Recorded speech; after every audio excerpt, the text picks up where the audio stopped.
तो नमस्कार दोस्तों, फरी एक बार स्वागत है आपनु लोक जागृति चेनलनी अंदर। तो दोस्तों, आजना विडियोनी अंदर हवामान खबर, विविध खेडूत समाचार, विविध योजनाओं विषे माहिती आपवामां आवी छे। तो विडियो पसंद आवे तो विडियो ने लाइक करी अपनी आ चेनल लोक जागृति ने सब्सक्राइब जरूरथी करी लेजो। तो दोस्तों, पहली खबरनी बात करिए तो अंबालाल पटेलनी नवी आगाही। राज्य में वरसादनी स्थिति अंगे हवामान जाणकार अंबालाल पटेले आगाही करता जणाव्युं छे के अल नीनोनी असरथी राज्य में सार्वत्रिक वरसाद पड़वानी संभावना छे। 17 થી 24 तारीख सुधी राज्य में सार्वत्रिक वरसाद पड़ी सके छे, जेना कारणे नदी नाळा छलकाई सके छे। बीजी तरफ हवामान विभागे आगाही करता जणाव्युं छे के उत्तर अने दक्षिण तेमज मध्य गुजरात में आगामी 7 दिवस भारेथी अति भारे वरसादनी आगाही छे। साइक्लोनिक सर्क्युलेशन अने शियर जोन सक्रिय थता अति भारे वरसादनी आगाही छे। 2 दिवस दक्षिण गुजरात अने सौराष्ट्र में वरसादनुं ऑरेंज एलर्ट जाहेर करवामां आव्युं छे मित्रों। तो दोस्तों, त्यारबादनी हवामान खबरनी बात करिए तो आटला विस्तारों में आव फाटशे। तो दोस्तों, राज्य में 2 दिवस भारेथी अति भारे वरसादनी आगाही छे। आणंद, वडोदरा, छोटाउदेपुर, सूरत, डांग, नर्मदा, भरूच, नवसारी, वलसाड, तापी, जूनागढ़, अमरेली, भावनगर, गीर सोमनाथ, बोटाद में अति भारे वरसाद पड़वानी आगाही करवामां आवी छे। ज्यारे बनासकांठा, पाटण, महेसाणा, साबरकांठा, गांधीनगर, अरवली, पंचमहाल, दाहोद, महीसागर, कच्छ में भारे वरसाद पड़ी सके छे। सौराष्ट्र, दक्षिण गुजरात अने मध्य गुजरात अने उत्तर गुजरात में ऑरेंज एलर्ट आपवामां आव्युं छे। आजे केबिनेटनी बेठक पर મળવાની હતી, જેમાં રાજ્યમાં વરસાદની સ્થિતિ અને તૈયારીઓ અંગે સમીક્ષા કરવામાં આવશે મિત્રો। तो दोस्तों, त्यारबादना समाचार જોઈએ તો હવે લાઇટ બિલ ઓછું આવશે। વીજ ગ્રાહકોના હિતમાં ગુજરાત સરકારનો મહત્વનો નિર્ણય। જાન્યુઆરીથી માર્ચ 2024 માં વસૂલાત થનાર ફ્યુલ સરચાર્જમાં 50 પૈસાનો ઘટાડો। ફ્યુલ સરચાર્જમાં હવે ₹3.35 प्रति यूनिट थी घटीने 2.85 प्रति यूनिट करायो छे मित्रों। आ निर्णय थी राज्यना अंदाजे 1.70 करोड़ ग्राहकों ने जान्युआरी थी मार्च 2024 ना त्रिमासिक गाळा में आश्रे 1340 करोड़नी बचत थशे। मासिक 100 यूनिट वीजળી वपराश करनारने अंदाजे 57 मासिक बचत थशे।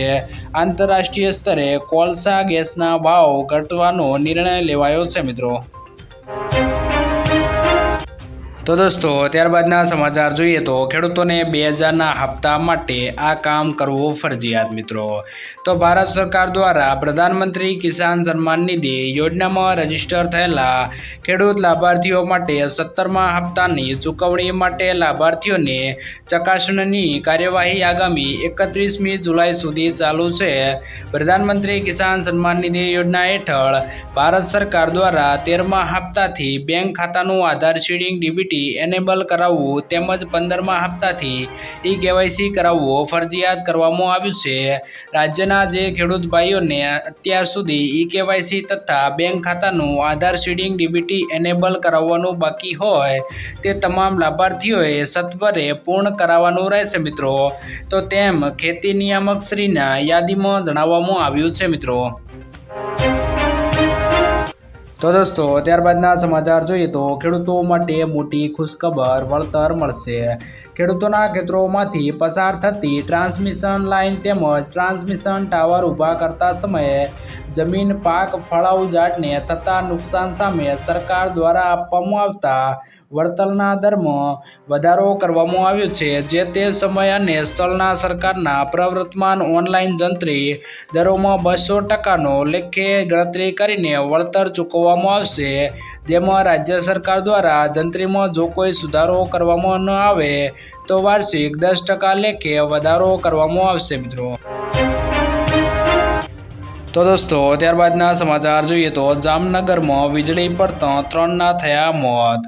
હવામાન વિભાગ દ્વારા રાજ્યમાં ભારે વરસાદની આગાહી કરાઈ છે, ત્યારે સૌરાષ્ટ્રમાં ગત વર્ષે મેઘરાજાએ સટાસટી બોલાવી હતી। જામનગરમાં વીજળીના કડાકા ભડાકા સાથે ધોધમાર વરસાદ વરસ્યો હતો, તો બીજી બાજુ જામનગરમાં વીજળી પડતા 3 લોકોના મોત થયા હોવાના સમાચાર સામે આવી રહ્યા છે। ઉલ્લેખનીય છે કે આજે પણ દક્ષિણ ગુજરાત અને સૌરાષ્ટ્રમાં ભારે વરસાદની આગાહી કરવામાં આવી છે મિત્રો। તો દોસ્તો ત્યારબાદના સમાચાર જોઈએ તો જનધન ખાતામાં મળશે 10,000 રૂપિયા સહાય।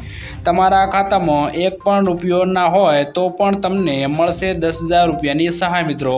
તો આ સુવિધા પીએમ જનધન યોજનામાં મળે છે। જનધન યોજનામાં 2014માં શરૂ કરવામાં આવતી હતી। આ યોજના મુખ્ય ઉદ્દેશ્ય નાના લોકોને ઉપર લાવવાનો અને આર્થિક રીતે સહાય કરવાનો છે। આ યોજનામાં તમારે સહાય મેળવવી હોય તો તમારે મિત્રો જનધન ખાતું હોવું જરૂરી છે મિત્રો। તો દોસ્તો ત્યારબાદના સમાચાર જોઈએ તો પેટ્રોલ સસ્તું, મોટી જાહેરાત। નાણાં પ્રધાન નિર્મલા સીતારમણે શનિવારે આ વાતનો સંકેત આપ્યો છે। તેમણે કહ્યું છે કે કેન્દ્ર સરકારનો ઈરાદો હંમેશાથી પેટ્રોલ અને ડીઝલને જીએસટીના દાયરામાં લાવવાનો થઈ રહ્યો છે। હવે માત્ર એક જ નિર્ણય લેવાનો છે કે રાજ્યો જીએસટી કાઉન્સિલમાં સંમત થાય અને પછી નક્કી કરે કે કયા દર માટે તૈયાર છે। એકવાર નિર્ણય લેવામાં આવે તો અધિનિયમ લાગુ કરવામાં આવશે। જીએસટીના વ્યાપમાં આવતા જ આ બંને ઇંધણમાં ભાવ ખૂબ જ ઘટી જવાના છે મિત્રો। તો દોસ્તો ત્યારબાદના સમાચાર જોઈએ તો મેન્ટેનન્સના બહાને રેશન કાર્ડ ધારકોને કરાતી હેરાનગતિ મિત્રો।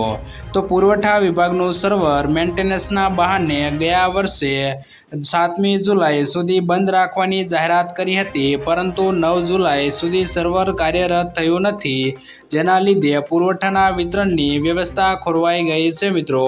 તો મેન્ટેનન્સના બહાને રેશન કાર્ડ ધારકોને ધક્કા ખવડાવી દેવામાં હોવાનો કાર્ડ ધારકોએ રોષ વ્યક્ત કર્યો હતો મિત્રો।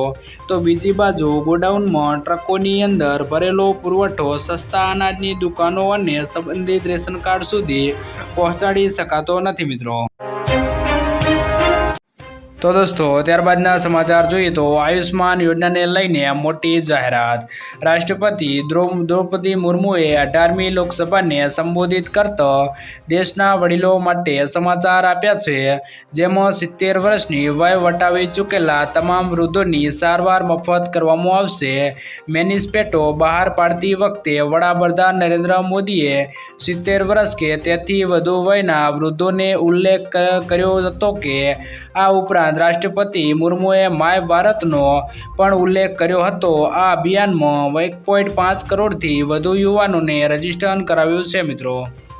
તો દોસ્તો આજના વિડીયોમાં આટલું જ।